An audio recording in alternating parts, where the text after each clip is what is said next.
DKPP. Pada kesempatan yang baik ini dan juga teman-teman Komisi 2 yang fisik maupun virtual. Yang pertama, kami ingin kembali mengingatkan kepada Pak Menteri bahwa Kementerian Dalam Negeri ini, kalau kita melihat sejarahnya sesungguhnya adalah induk dari segala kementerian. Ya. Karena dalam teori pemerintahan, Kementerian Dalam Negeri ini membawa sebuah misi besar soal pemerintahan umum tentunya. Dalam konteks kekinian, saya melihat bahwa Kementerian Dalam Negeri ini membawa dua misi besar tentang Indonesia, yaitu sebagai penjaga atau perawat Kebhinneka Tunggal Ikaan di Indonesia ini.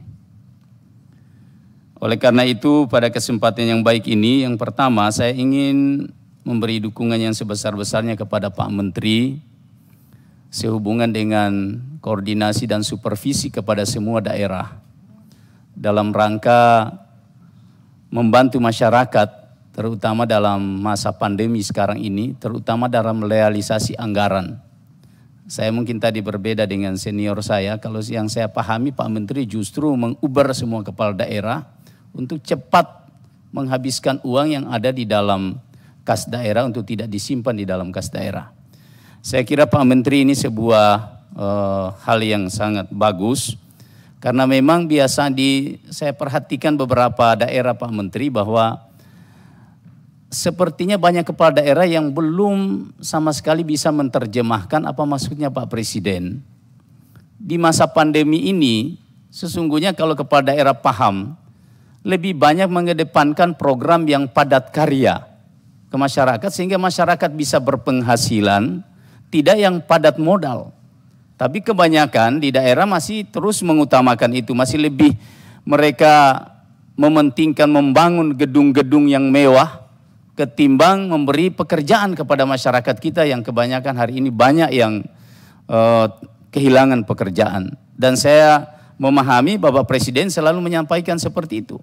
Dan itulah yang dilaksanakan oleh Pak Menteri. Oleh karena itu, saya kira Pak Menteri ini hal yang sangat bagus untuk terus dilakukan. Diuber memang ini Pak. Jangan sampai banyak uang yang ada di kas daerah itu yang tinggal. Sementara rakyat sangat membutuhkan. Untuk meningkatkan daya beli masyarakat, sekarang ini perlu intervensi yang keras, baik dari sumber APBD, APBN tentunya, maupun dari investasi yang terjadi. Kemudian yang kedua, pada kesempatan ini juga saya ingin memberikan dukungan sebesar-besarnya kepada Ketua DKPP. Kalau saya Pak Ketua, kalau orang Ustadz Dasyat bilang gaspul, ya. Karena memang tumpuan terakhir kita dalam rangka mendapatkan aparat penyelenggara pemilu yang benar-benar bisa mendatangkan keadilan di tengah-tengah pertarungan politik di bawah itu, ya benteng kita lah DKPP. Kalau DKPP seperti yang tadi tegas dan sebagainya, saya kira insya Allah ke depan pemilu kita yang jujur, yang adil itu insya Allah akan terwujud. Oleh karena itu sekali lagi gaspol Pak. Ya. Kemudian selanjutnya pada kesempatan yang baik ini saya tidak akan bercerita soal evaluasi anggaran sebagaimana yang sudah disampaikan tadi, karena saya lihat Menteri Dalam Negeri luar biasa pencapaian daripada program. Hanya ada beberapa Pak Menteri yang mungkin ini sekedar saran perbaikan ke depan. Saya ingin memulai dari dari hampir semua dirjen Pak, termasuk ke IPDN nanti. Yang pertama saya mulai dari Dirjen Pol dan PUM. Yang pertama kita tahu persis bahwa akhir-akhir ini program unggulan dari politik dan politik dan pemerintahan umum ini adalah saya lihat yang paling keren itu Pak Dirjen soal sosialisasi ke kampus-kampus, ya.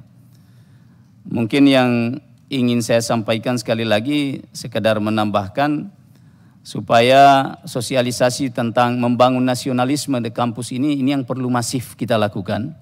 Karena kemarin kasus seperti misalnya kasus divisi Pol Unsen Papua yang digerebek oleh polisi, itu menunjukkan sebuah nasionalisme kita itu belum menyentuh kepada perguruan tinggi.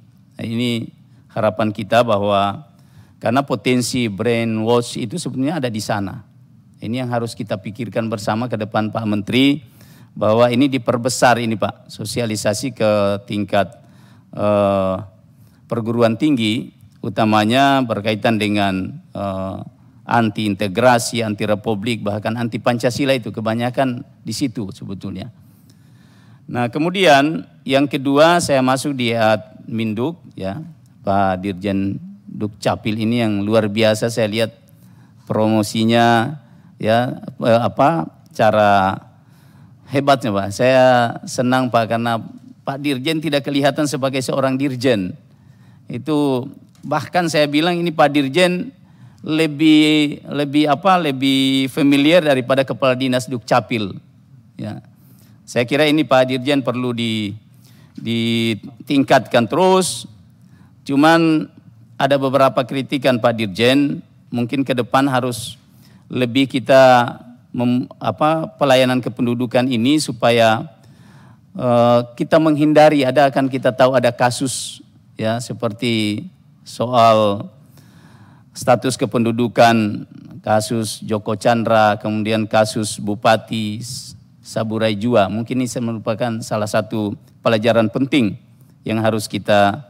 Kemudian akhir-akhir ini juga kita mendengar persoalan kebocoran data kependudukan yang berpotensi tentu disalahgunakan.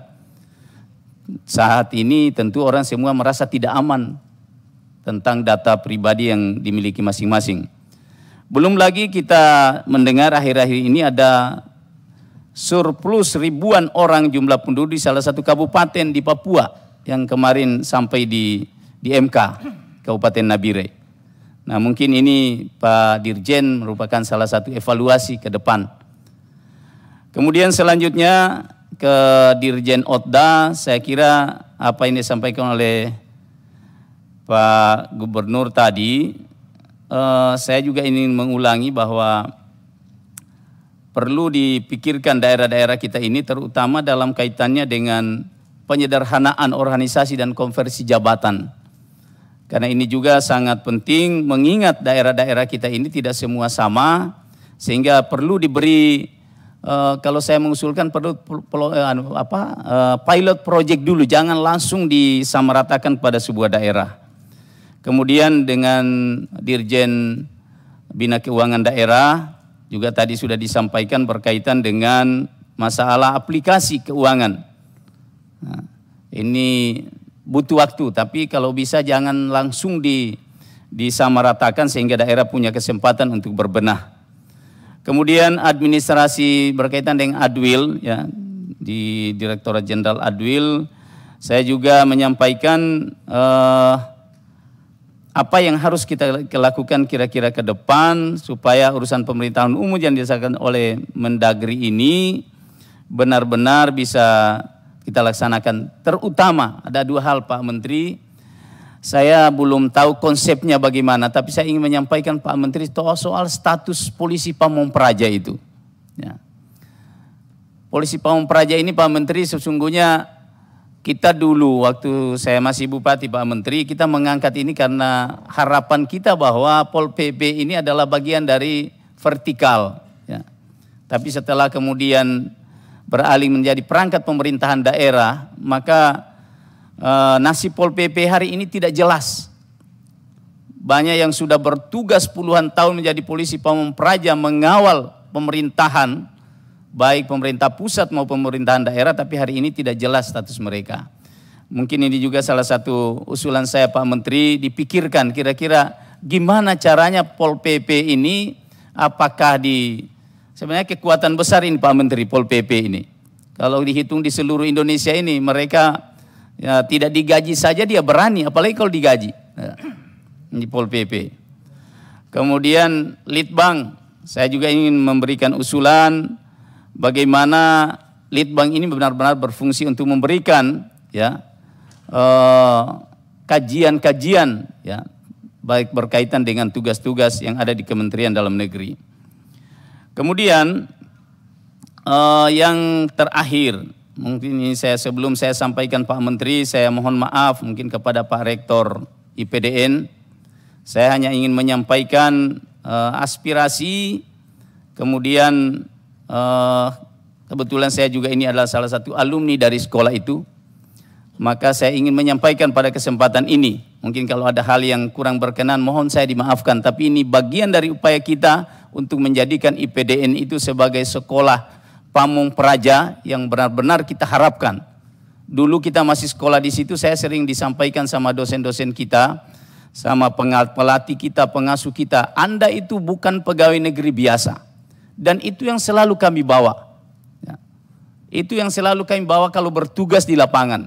Karena membawa doktrin itu bahwa Anda bukan pegawai negeri biasa. Sehingga dedikasi, loyalitas, dan kesetiaan kepada negara itu luar biasa Pak Menteri. Nah oleh karena itu pada kesempatan ini ada beberapa hal yang ingin saya beri masukan. Yang pertama terkait dengan rekrutmen ya, kepemimpinan yang ada di IPDN. Saya berharap Pak Menteri, karena kita tahu persis IPDN ini hari ini bukan PTS dan juga bukan pendidikan kedinasan ya, PTK atau PTK misalnya, karena sesuai dengan Undang-Undang Sisdiknas maka sudah tidak ada lagi yang dikenal, hanya ada dua, PTN dan PTS. Maka suka atau tidak suka maka kita harus tunduk pada aturan itu. Misalnya, contoh misalnya, mohon maaf ini, syarat menjadi rektor, saya ingin menyarankan minimal lektor kepala atau dipilih seperti yang pernah ditetapkan dulu waktu kita masih di IIP itu, di zaman Orde Baru Pak Menteri, itu melalui senat mahasiswa yang ada di senat, dosen yang ada di sana, kemudian diusulkan kepada Pak Menteri Dalam Negeri, Pak Menteri Dalam Negeri yang memilih. Sehingga ini tidak menjadi kecemburuan kalau rektor itu selalu dari dropping.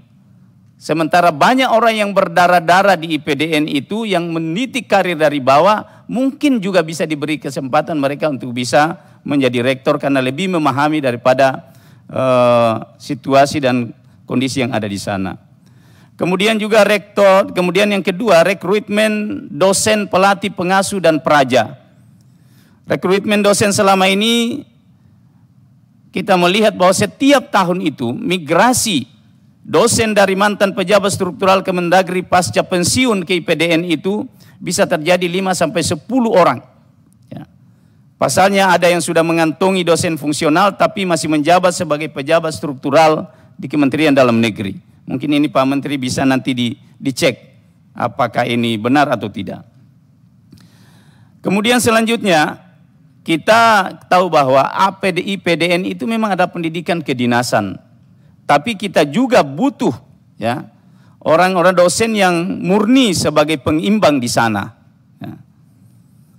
Kemudian selanjutnya saya juga menyampaikan pada kesempatan ini termasuk menjadi wakil rektor dan dekan dengan jabatan lektor misalnya. Padahal aturan dikti minimal itu harus lektor kepala. Ya. Di kampus ITB misalnya Pak Menteri, semua wakil direktur diangkat dari asisten ahli. Padahal minimal lektor harusnya. Nah, ini beberapa temuan-temuan yang kita lihat. Kemudian selanjutnya kami sarankan juga kepada Pak Menteri bahwa tata kelola pendidikan di kampus itu mesti harus diperbaiki, Pak. Sehingga mudah-mudahan ke depan IPDN ini bisa menjadi lebih baik. Setahu saya Pak Menteri sampai hari ini masih ada status program studi di IPDN itu paling tinggi B. Mungkin Pak Rektor bisa nanti memberikan klarifikasi. Bahkan ada prodi yang berstatus C, bayangkan. Kita berharap ke depan IPDN dengan anggaran yang besar ini bisa lebih meningkat sehingga statusnya bisa A misalnya. Sebagaimana Universitas Muhammadiyah misalnya jurusan pemerintahannya justru A, IPDN justru B. Coba. Nah ini. Saya kira itu beberapa hal yang ingin saya sampaikan. Kemudian tadi saya mengulangi apa yang disampaikan oleh Pak Gubernur berkaitan dengan beberapa kampus IPDN kita Pak Menteri yang kita tahu persis IPDN regional yang menghabiskan kurang lebih 400 miliar hanya bisa pemeliharaan dari misalnya IPDN Riau terpaksa harus ditutup. Ya. Kemudian tahun 2016 dibangun IPDN Kalbar dengan biaya membengkak menjadi 394 miliar. Sampai saat ini tidak dapat ditempati karena hanya listrik dan sebagainya. Mungkin ini yang perlu kita perhatikan. Kemudian rencana membangun IPDN Aceh ya, sekarang ini. Ya, mudah-mudahan Pak Menteri bisa melakukan kajian yang lebih mendalam sehingga kejadian ini tidak terulang lagi. Saya kira itu beberapa hal yang dapat saya sampaikan. Mohon maaf kalau ada yang tidak berkenan. Assalamualaikum warahmatullahi wabarakatuh. Salam sejahtera buat kita sekalian.